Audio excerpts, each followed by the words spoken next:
Thank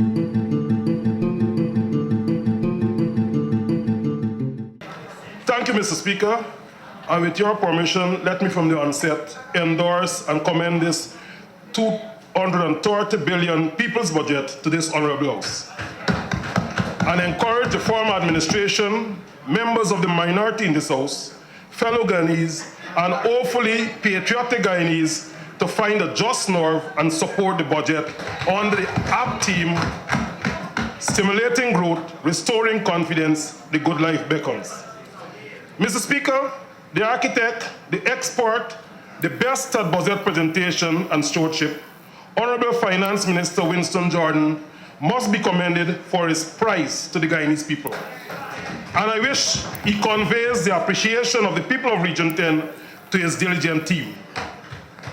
Similar appreciation is in order for all Guyanese, except perhaps the honorable members on the other side of this House who choose not to participate in Budget 2016 talks. It is not too late for the honorable members to get on board, for the train to prosperity, equality, and equity is moving rapidly apace. Mr. Speaker, permit me to offer some debate on the last speaker, Mr. Honorable Cornell Damon, address, or maybe misaddress to this honorable House. The PPP backbencher, the Honorable Mr. Cornell Damon, selected the worst possible place to get into racial talks in Guyana. And I want to, in no uncertain manner, condemn him, and I know this House will join me.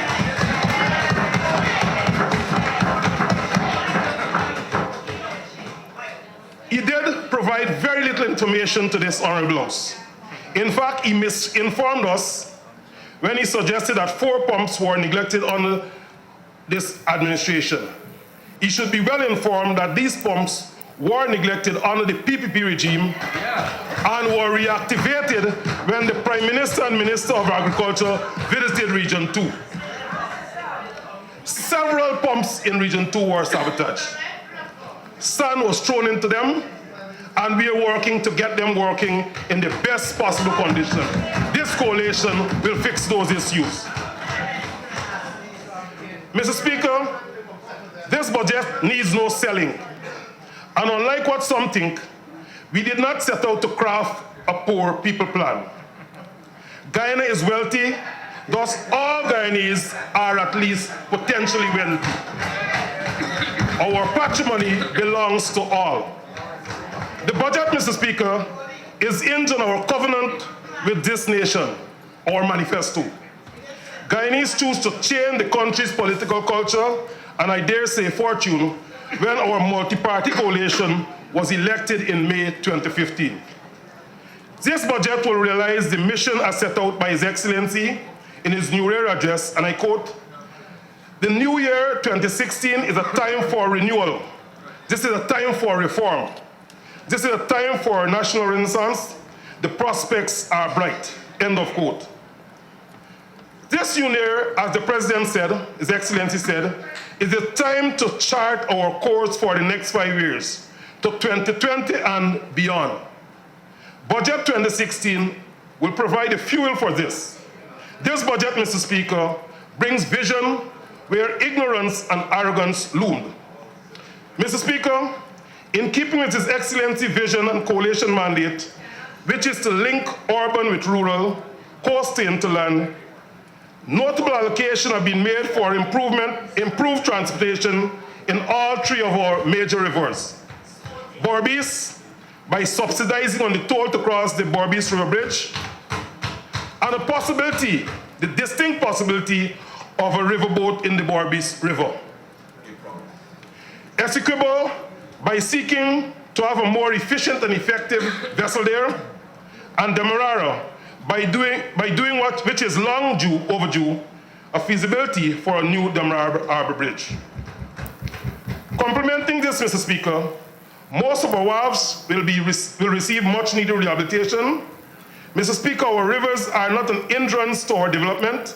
In fact, they are a blessing, a source of water for agriculture, and domestic use, and most importantly, transportation. Over the years, very little dredging was done, resulting in navigation difficulties, added transportation costs, thus adversely affecting our residents, particularly those living in the banks of our rivers. Mr. Speaker, Budget 2016 makes provision for the dredging and desilting of our rivers. Mr. Speaker, some other projects of the Ministry of Public Infrastructure that would directly impact the lives of people of Region 10 in the budget are as follows. Major rehabilitation to the Linden, Aituni, Kokwani, Fairweather Road, the upgrading of the embarrassing Linden, Suzdike Highway, upgrading to the Linden, Mabura, Lethem Road. Bridges and culverts along Lethem Road will also be given due attention. Further, Mr. Speaker, allocation for boardwalks, pedestrian and vehicle overhead crossing are simple but transformative projects coming from the 14.4 billion public infrastructure allocation. Mr. Speaker, this administration is conscious of the need for an educated citizenry, having allocated 40.3 or 17.5% for the education sector. Noted is the attention placed on the country's lone state university, which will receive 3.2 billion and an additional 500 million subvention, and thus the people of Region 10 look forward to improved service from the University of Guyana distance education arm. Equally committed staff of the University of Guyana with the increased wages, salary and allowances that is intended to come from the 500 million subvention. Mr. Speaker, Budget 2016 has no direct budgetary allocation for agriculture in Region 10. Region 10 is not considered an agricultural region. In the near future, we are going to change this. The recent announcement by Regional Chairman Mr. Rennis Moyer that the region is about to sign an agreement with Alicia Company to supply cassava for export is a step in the right direction. Agriculture programs at Moblisa, Ibini, Caricom, Dalawala, West Watuka, etc. must be given the required impetus. The people of Region 10, particularly Sub-Region 2, look forward to making their contribution to the country's food security program. Mr. Speaker, there is no denial that under the previous administration, a large amount of parcels of land were allocated to our people. But I say parcels of land. Since in the 21st century, our slots must have basic infrastructure. Our administration will fix this. Our people must have potable water, electricity, and better roads. Mr. Speaker, I am a testimony to living in a community. In the first place, you are given more or less a jungle for an house lot. You are given more or less a jungle for an house lot. Material removed from that house lot was capable of making lots of coals. The road continue, and we will fix that. The road continue to be a mud track. There is no telephone service in that area, but this administration, conscious of the needs of our people, will fix that. We know to do things. Without Region 10, I'm going now to Region 10, Mr. Speaker. Without Region 10, what would Guyana be? Mr. Speaker, a land with a hole in the middle and limited access to our interior. This beacon of our beautiful country touches all except 3 regions. It is the source of our aquifers. It is this region that was singled out for hardship, but we endured, and this administration, conscious of our riches, have made budgetary allocation to give us the good life. Agriculture. As previously mentioned, the region is not considered an agricultural region, but in its wisdom, the administration has caused allocation to roads, bridges, culverts, and maintenance of drains and irrigation that will impact the region's agricultural growth. Additionally, the Guyana Livestock Development Authority will support activities in the Borbis River. We are grateful for this. Administration and finance. Mr. Speaker, conscious of the overcrowding and poor state of the region's administrative building in Mackenzie, Allocation of 22 million will enable the upgrade of the faulty electrical system, provision for a new building and AC units to our hard-working workers of the Regional Democratic Council. Public Works. The region infrastructure will benefit, Mr. Speaker, with over 51 million allocated for rehabilitation of bridges and revetment at Katabuli Creek, Blueberry Hill, and industrial area. Mr. Speaker, on May 11th, 2015, that blessed day for this cooperative Republic of Guyana, we inherited almost all the roads in Region 10 in disrepair, both internally and externally. Linden Soosdijk, Linden Aichuni Kokwani, Linden Mamburu Letem, we have started to fix them and will continue this year with both the Ministry of Public Infrastructure and the region's budget reflecting this. Upgrading of roads in Amelia's Ward, Republic Avenue, and Constabulary Compound entrance will all be done. Mr. Speaker, Block 22, a community existing as long as the previous administration was in office, was completely off the developmental agenda. They are now on. And we will not only upgrade their roads, but this budget makes provision for a survey of the poor drainage system, and we will fix those.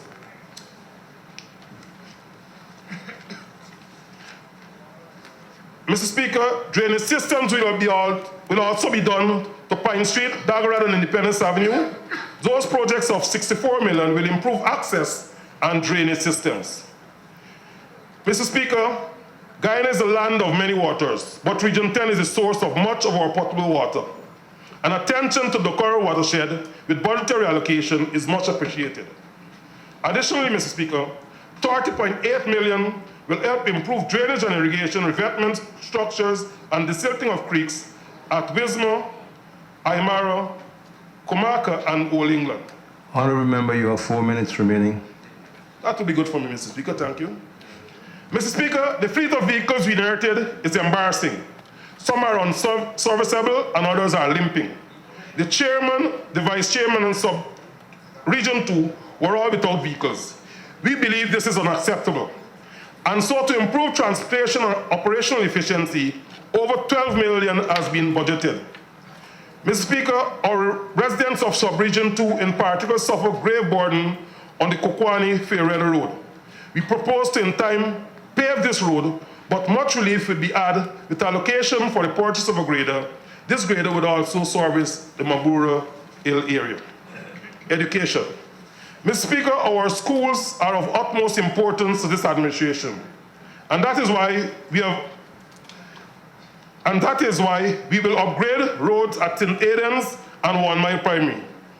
Continuing education, Mr. Speaker, 3 of our secondary schools, namely Mackenzie High, Christianburg Wisdom Secretary, and Linden Foundation Secondary, will benefit from much needed rehabilitation. While 1 Mile Primary will have a trestle constructed, all to the tune of 82 million, which will improve user comfort. Our education delivery is also adversely affected by lack of transportation, Mr. Speaker. And the sum of $6 million will bring much relief, particularly to our schools in the wider reaches. Mr. Speaker, the further allocation of 15 million for furniture and equipment in our schools will bring an end to the woes, but will improve operational efficiency and educational service delivery. Health services. The challenge in Region 10 health sector are many. The 615 million allocation to the region is welcome. Mr. Speaker, with astute management and value for money, the administration will bring much relief to our residents. Mr. Speaker, we have allotted 62.2 million for construction of incinerators at Upper Demerara Regional Hospital, Riverview Health Post, Vivian Paris Health Center, Amelia's Ward Health Center, Christianburg Health Center, Wizros Health Center, to name a few. The construction of health centers... I remember you have 2 minutes remaining.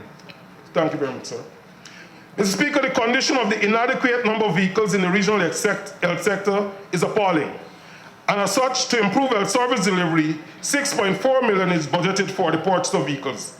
To complement this massive revamp of the health services in Region 10, Mr. Speaker, 20.3 million is budgeted for the purchase of furniture and equipment, inclusive of incubators, refrigerators, beds, autoclaves, water dispensers, etc. Labor. Mr. Speaker, the budget financial support to our unions is much appreciated. However, the dedicated labor force both active, inactive, and those made inactive, look forward to celebrating the country's Golden Jubilee with all issues resolved. Mr. Speaker, I conclude by giving support to Budget 2016, and I have every confidence that together with the PARD program, which has been piloted in Region 10 will shine and lead the way in the good life for all Guyanese. Thank you.